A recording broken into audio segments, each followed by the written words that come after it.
your favorite hobbies? Basketball is your favorite hobby too. All right, good. Hi, today I'm going to talk in my Yakima language, and then I'm going to talk into my English. Shikskawe, Mishnah Pawat, Shiks Nashwa, Ink Nash Wanikshas Victoria Equity, Wash Nash Simis and Wiki, Wash Nash Yakima Kanik, Absentee Shawnee Kanik, Comanche Kanik, Creek Kanik, Shine Yakima Kanik, Koo Creek Kanik. Now, Tuti Iwa Can Equity. Now, Isla Iwa Kala Equity. Wash Nash Naku Jayai Santos Ku Alano. Nanana Siwa Selena. Ku Inyak Siwa Marisela. Shinag Push and Mipush. Schooly Push and Jubo. Schooly Put Niput. Good evening. How are you? I am good. My name is Victoria Eckiwardy. I am 9 years old. I am Yakima, Absentee Shawnee, Comanche Creek, Cheyenne Rackle, and Creek. My dad is Ken Eckiwardy. My mom is Claudette Eckiwardy. I have 2 older brothers, Santos and Alano. Older sister, Selena. Younger sister, Maricela. I live in Edmond. I go to school at Angelo. I am in grade 3.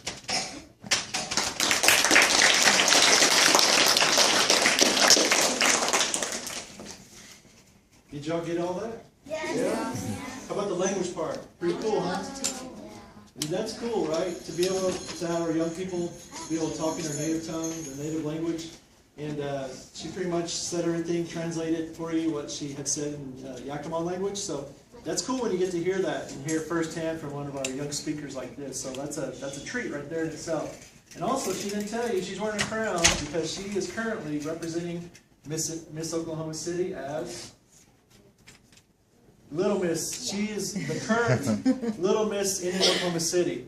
A lot of times our tribes and organizations, we do recognize our young ladies, and they're kind of like our royalty. So we have like small contests and pageants, and a part of those pageants are speaking your language, a traditional talent, maybe a traditional dance or song, your language obviously. And so with all that, kind of into one evening and one event, that's what she was participating in about a month or so ago, and won that title against some stiff competition. So very fortunate that she's in our district and here at Edmond Public Schools, and as well as our other sisters and brothers that all help us out with our program. So anyway, like I said, I'm going to go ahead and start us out singing, and if you girls want to just kind of space out evenly and just dance your style. Okay, this will just be an intertribal dance. This is something that you might see at any given powwow, something that would happen, and it's usually open to the public. Like I said, they will let you know if you ever want to take part in these dances. Just listen, just look and listen, and you'll have a good direction.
can see why I had them introduce themselves before they danced. And then I've done that before, and you're like, my name is.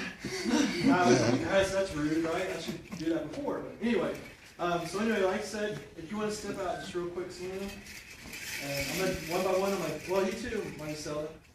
Both Maricela and Selena have a dress, a style of dance they call a jingle dress. Obviously, it goes without saying, when they were dancing, you notice the cones and where they would make that distinct sound.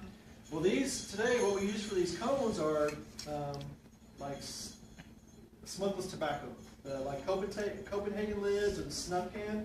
And these are just cones that are rolled up, okay? And to make that nice sound. And so back in the old days, sometimes they said that we would use bird bones, or just any kind of metal that we came across from like old coffee cans and things like that, and to make that sound. Now these dresses, they represent, it's like a healing dress or a medicine dress.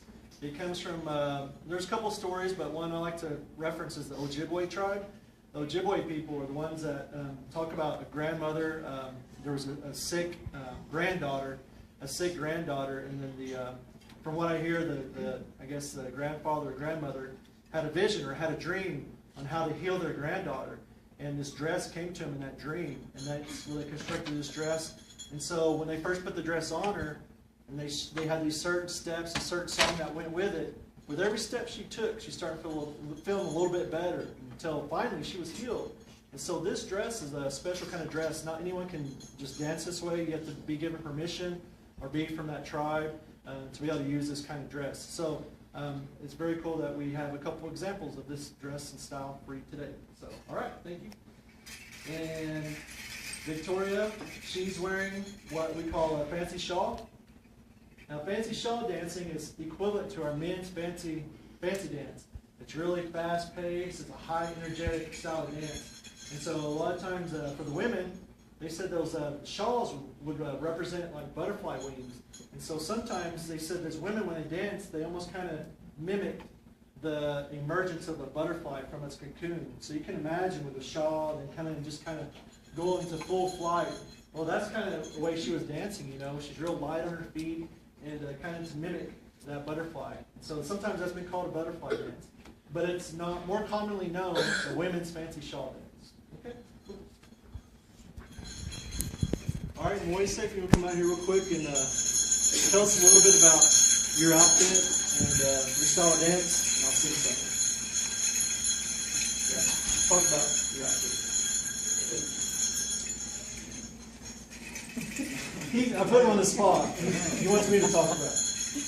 Basically, he's been dancing this way, and I'm sure all the young girls have too. A lot of times, we dance as soon as we can walk. Our parents introduce us into that circle, into that arena, when we're just toddlers. And so, for instance, Moise, he was just barely 2 years old when he started dancing. And so, he was out there. So that's where we grow up learning and how to do this, because some people are like, how can I learn how to dance like that or whatever? But see, it's part of our native tradition and native culture. So we start out at a very young age, and that's where we all start dancing at, in that circle. So this particular style of dance that he has on is called the Southern Straight Dance. Now, what does that mean? It's more of a gentleman's dance. It's more of a slow, dignified dance. And a lot of times in this style of dance, he's telling a story. And if he knows what the song is saying, he can kind of emulate that story when he's dancing. So notice as he's dancing, he'll be kind of pointing that stick around at the ground. He might be looking for animal tracks, or he might be looking for tracks of the enemy. Maybe he's on a hunting party, and maybe he's trying to track down the enemy. Maybe he's trying to go track down those horses that were stolen from him, you know? So whatever it may be, it's all left up to him. It's kind of an interpretive dance. And so some of the different things he has on, just like the young ladies here, everything's handmade, one bead at a time, one stitch at a time. It's all done by hand. You can't buy these in the store. Can't go to Walmart or dealers and buy any of this stuff. And a lot of times we have elements that come from nature. So you raise your fan up. Can you guess what bird? Eagle. Eagle. And obviously up here in this headpiece, this is the eagle feather. This up here is called a roach. This headpiece, or headdress, is called a roach. And these right here, the real kind of part that moves, that's the guard hair, the under guard hair of the porcupine. So And then this deer hair right here, like a deer tail, like the fluffy tuft of deer tail. That's what this is. It's just dyed purple. Okay. And so then, last but not least, this trailer he has on his back. Y'all know what that is? Hair. This is an eye, but.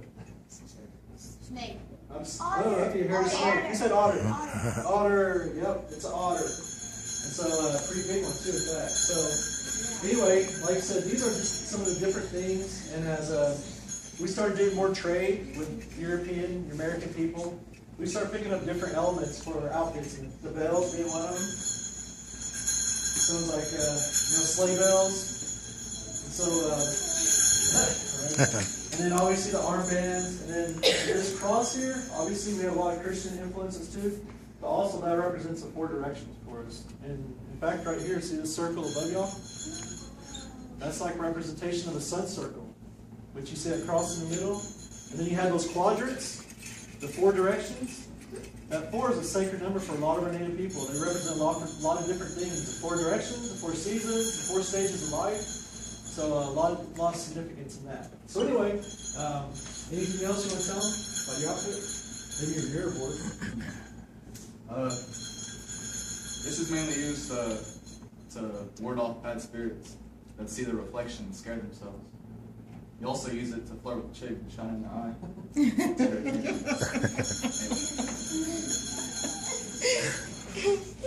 Of course, y'all probably remember the flirting part, right? Well, we did hear the courting flute. Yeah. And then, did y'all notice the handle of his mirror board? So, like I said, yeah, and that was made by his uncle. And obviously, we're a horse culture. Like I said, the horse really did change our way of life. Y'all know what we used to haul things around and move from place to place before horses came? Dogs. Who said dogs? Right on. Yeah, we use dogs. In fact, a lot of tribes, the traditional word for horses, at least for my tribe and several other tribes, we call horses big dogs. So that's how we translate horses today, because they're just big dogs to us. So anyway, all right. Well, I'm going to sing a song from Oasis, and after that, maybe we can do something else when we get you all dancing. Okay? Side step. All right, this is called the Southern Straight Dance.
Are you okay over there? I forgot to warn you. Are you okay?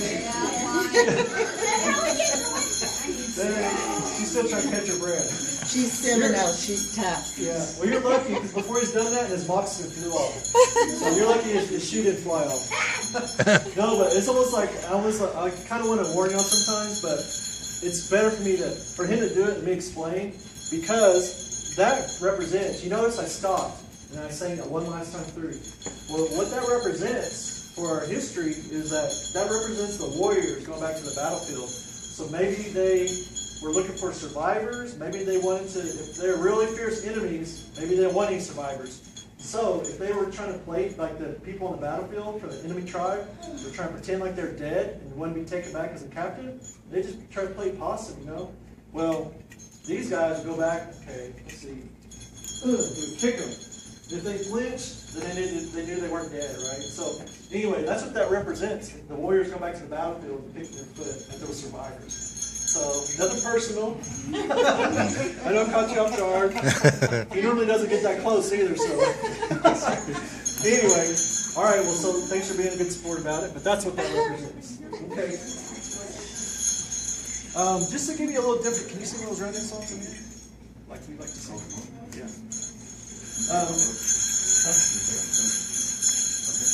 Just to give you a little different taste of some of our styles of song, my son's going to sing one on the drum here that has more of that soft heartbeat that you can like really tell the difference. But the thing about today is that we take these songs and we sometimes put English lyrics in them, so English words. Just because it's contemporary, it's modern, and we continue to adapt. And this is just another example of it. So my son is going to sing a round dance song.